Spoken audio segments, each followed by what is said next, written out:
So, naabot na ginawang mini massager.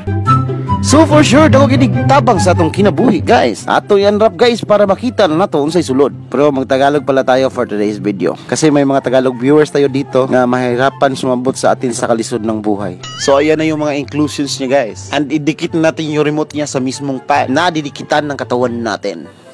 So, this is 168 pesos only, guys. Mini neck massager, electric cervical massage pad for muscle pain relief or stimulator. Ito na yung kailangan natin, guys, lalo na sa palaging pagod at stress dyan. Click nyo na yung yellow bag if you're watching from TikTok, and click link sa comment section if you're watching from Facebook.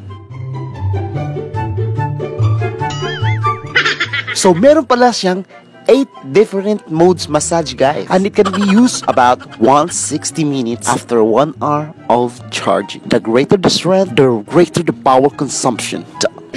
So ano pang hinihintay nyo? Order na!